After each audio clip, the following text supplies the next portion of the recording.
Assalamualaikum warahmatullahi wabarakatuh. Di sini saya akan menganalisis mengenai kompetensi dasar pada KI pengetahuan dan KI keterampilan kurikulum fikih pada kelas 1 dan kelas 2 MI.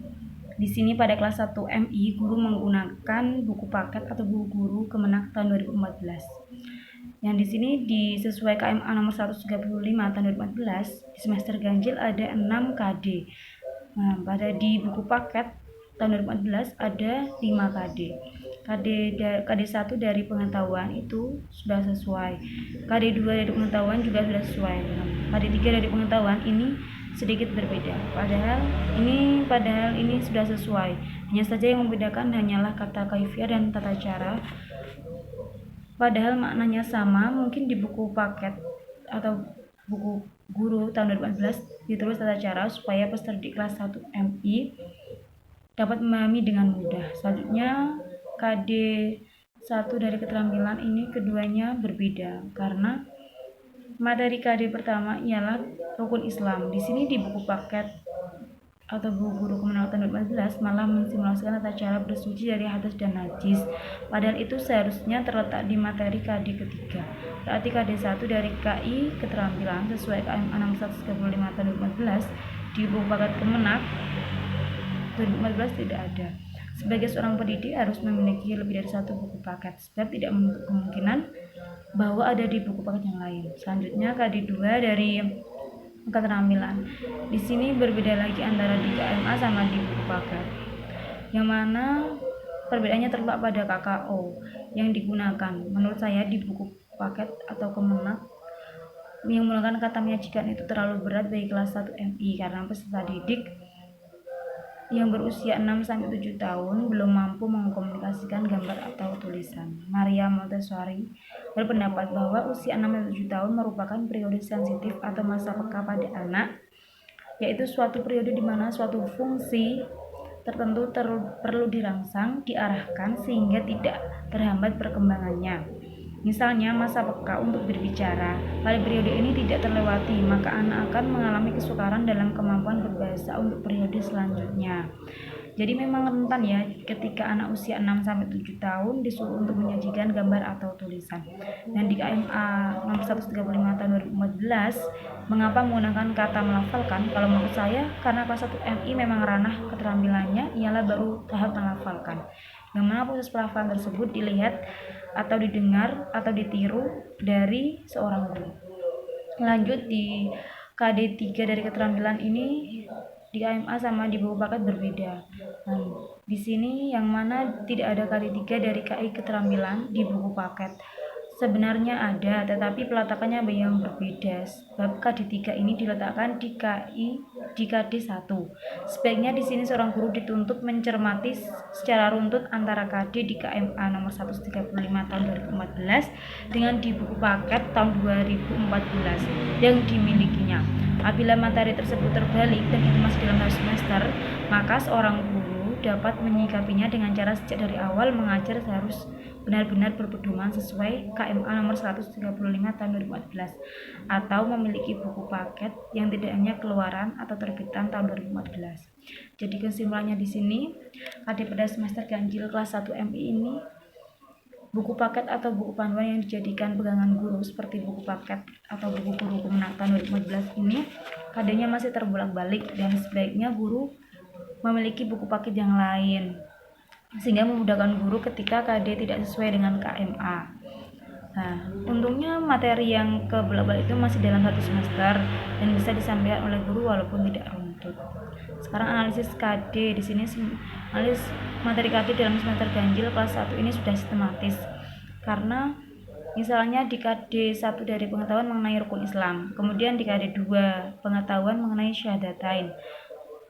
Mengapa kok materi syahadatan bukan sholat misalnya? Ya karena di sini anak kelas 1 MI diajarkan rukun Islam secara urut dan runtut. Sebab rukun Islam yang pertama ialah syahadat. Jadi antara KD 1 dari pengetahuan dan KD 2 dari pengetahuan itu sesuai dan materinya runtut. Selanjutnya di KD 3 dari pengetahuan ada materi mengenai tata cara bersuci dan dari najis dan hadas. Mengapa tidak sholat? Kan rukun Islam yang kedua ialah sholat. Mengapa demikian? Karena kalau menurut kami, karena anak kelas 1 MI tidak mungkin dikenalkan sholat satu gelondong langsung ya. Oleh karena itu, sebelum mengenal sholat, dikenalkan bagaimana tata cara bersuci dari hadas dan najis yang pastinya diperlukan ketika hendak melakukan sholat. Itu analisis dari kelas 1 semester ganjil. Selanjutnya, analisis kelas 1 semester genap. Di sini KD1 dari pengetahuan antara di KMA sama di buku paket berbeda. Yang mana KD1 dari KI pengetahuan di buku guru atau paket tahun 15 seharusnya berada di KD2 dari KI pengetahuan. Jelas di sini adanya sebuah perbedaan antara KD di KMA sama di buku paket tahun 2014. Seharusnya KD1 dari KI pengetahuan ini berisi mengenai memahami wudhu, yang mana peserta didik mampu memahami wudhu melalui pengertian yang disampaikan oleh guru, sehingga pemahaman mudah dicerna oleh peserta didik. Langsung selanjutnya untuk KD2 dari pengetahuan di sini berbeda lagi. Karena KD2 dari KI pengetahuan di KMA nomor 135 tahun 2014, KD tersebut di buku paket Kemenak tahun 2014 sudah ada di KD1 dari KI pengetahuan. Nah, di sini saya dapat menarik kesimpulan bahwa masih terbolak-balik antara KD yang berada di buku paket tahun 2014 dengan di KMA nomor 135 tahun 2014. Nah, jika guru menggunakan buku paket ini, sebaiknya guru memberikan pemahaman mengenai ketidaksesuaian dengan KMA tersebut dan bisa memberi pelajaran melalui buku paket yang lain. Selanjutnya KD3 dari pengetahuan juga ini sebenarnya sudah sama dan sesuai. Malahan di buku paket Kemenak tahun 2014 KD-nya lebih kompleks dan mudah dipahami peserta didik. Karena KD-nya diperlengkap, yaitu memahami manfaat dan hikmah wudhu. Kalimat tersebut tidak hanya dapat memahami hikmah wudhu tapi juga manfaatnya. Sehingga psikologi anak pada kelas 1 MI ini runtut perkembangan belajarnya. Selanjutnya KD1 dari keterampilan. Nah, ini berbeda lagi. Karena KD di buku paket menggunakan KKO mempraktekkan. Menurut saya kurang cocok untuk tingkatan anak kelas 1 MI, karena sebelum mempraktekkan seharusnya kan mengerti, yaitu berupa mempresentasikan pengertian wudhu terlebih dahulu. Kemudian KD2 dari keterampilan. Nah, di sini berbeda lagi karena KD2 dari KI keterampilan ada di buku paket KD1 dari KI keterampilan. Oleh sebab itu menjadikan materi rancu dan guru harus memiliki buku paket yang lain sehingga materi yang tersampaikan semua kepada peserta didik, sehingga KD yang ada pada buku paket, sedangkan di KD yang ada pada buku paket menggunakan KKO menghafal, itu menurut saya terlalu berat ya bagi anak kelas 1 MI. Lanjut, yang terakhir KD3 dari KI keterampilan. Di sini keduanya sebenarnya sama dan sebaiknya dicantumkan antara kata hikmah dan manfaat sehingga lebih jelas dipahami oleh anak kelas 1 MI. KD-nya menceritakan manfaat dan hikmah itu. Jadi kesimpulan dari KD pada semester 1, KD pada kelas 1 semester genap ini, walaupun di sini KD di KMA nomor 135 tahun 2014 dengan di buku paket Kemenak tahun 2014 masih kebolak-balik dan ada materi yang tidak sesuai dengan KMA nomor 135 tahun 2014, tapi seorang guru dapat menjadikan buku paket Kemenak tahun 2014 ini sebagai pembantu dalam penyampaian materi. Tidak menutup kemungkinan bahwa KD di buku paket Kemenak tahun 2014 ini sebenarnya sama di KMA, tetapi peletakannya yang terbolak-balik dan dapat disikapi dengan misalnya seorang guru memiliki buku paket keluaran tahun 2016 yang mungkin sudah direvisi atau diperbaiki ya. Selanjutnya analisis KD. Di sini saya mengambil contoh antara KD semester ganjil dengan semester genap. Misalnya KD 3 dari pengetahuan pada semester ganjil mengenai tata cara bersuci dari hadas dan najis. Lanjutkan KD 1 dari pengetahuan pada semester genap, yakni materinya tata cara wudhu. Di sini kenapa materinya wudhu bukan rukun Islam yang ketiga zakat? Tadi kan sudah ada 2 rukun Islam. Di sini karena biar pemahaman yang diperoleh anak kelas 1 ini runtut dari hal dasar, sebab antara bersuci dari hadas dan najis dengan wudhu itu ada keterkaitan. Apabila seseorang berhadas dari terkena najis, tentunya harus bersuci, dan salah satu yang bersuci adalah dengan berwudu. Dari hal tersebut dapat memberikan sebuah pemahaman yang runtut bagi anak kelas 1 MI.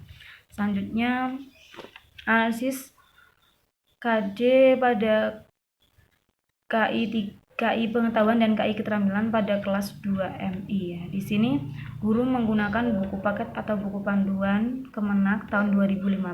Langsung saja untuk kelas 2 MI semester ganjil ini KD 1 dari pengetahuan sudah sesuai, KD 2 pengetahuan juga sudah sesuai, KD 3 pengetahuan juga sudah sesuai. Nah, selanjutnya KD 1 dari keterampilan ini yang berbeda antara di KMA nomor 135 tahun 2014 dengan di Kemenak tahun 2015. Keduanya sebenarnya sudah sama dan sudah sesuai. Di buku paket Kemenak tahun 2015 diperjelas dengan materi adzan dan iqomah dijadikan satu, sehingga lebih mudah dipahami peserta didik kelas 2 MI. Tetapi di KMA nomor 135 tahun 2014 materinya dipisah antara adzan dan iqomah, yang mana agar anak kelas 2 MI tidak terlalu berat memahaminya dalam menerima, jadi lebih ringan tingkatannya karena baru kelas 2 MI. Selanjutnya KD 2 dari keterampilan ini juga berbeda. KD yang seharusnya ada di buku paket Kemenak tahun 2015 untuk KD 3 dari KI keterampilan yang sama dan sesuai dengan KMA nomor 135 tahun 2014 malah diajarkan terlebih dahulu di KD 2 dari KI keterampilan. Nah, sedangkan selanjutnya di KD 3 keterampilan ini berbeda lagi. Di sini tidak ada KD 3 dari KI keterampilan di buku paket Kemenak tahun 2015 karena KD-nya sudah dijelaskan pada KD 2 dari KI keterampilan di buku paket ini.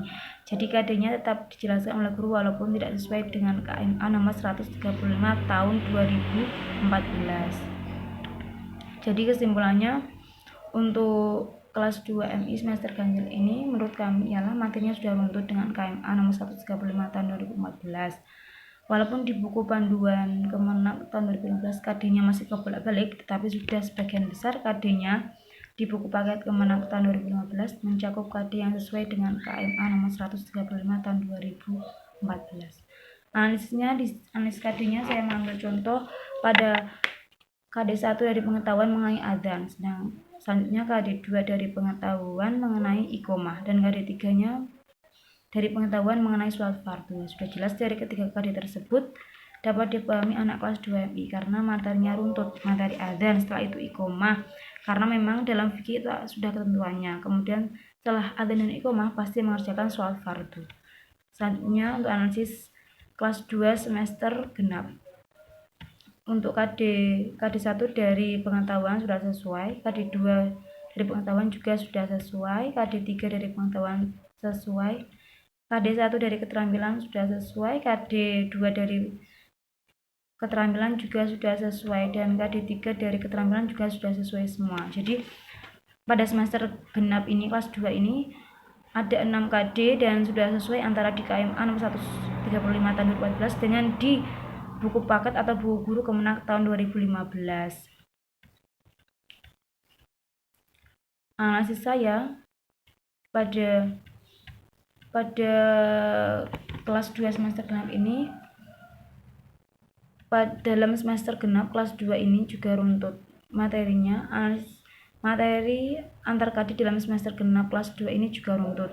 Misalnya KD 1 dari pengetahuan mengenai ketentuan sholat jamaah, setelah itu KD 2 dari pengetahuan mengenai zikir setelah sholat fardu. Kenapa bukan materi yang lain? Karena setelah kita memahami sholat berjamaah memang dilanjutkan dengan zikir setelah sholat, sehingga pemahaman yang didapatkan anak kelas 2 MI tidak terpotong-potong dan runtut. Kemudian KD 3 dari pengetahuan ada materi mengenai memahami lafal doa setelah sholat. Anak kelas 2 MI di sini diajak untuk memahami lafal doa setelah sholat fardu terlebih dahulu sebagai dasarnya. Dan di KD 3 dari keterampilan, sebagai hasil dari KD 3 dari pengetahuan tadi, anak disuruh mempraktekkan lafal doa setelah sholat fardu tersebut. Jadi memang sudah runtut materi dari berdasarkan KMA nomor 135 tahun 2014. Itu analisis saya pada kelas 1 dan kelas 2 MI. Sekian dari saya. Apabila ada kesalahan, saya mohon maaf yang sebesar-besarnya. Wassalamualaikum warahmatullahi wabarakatuh.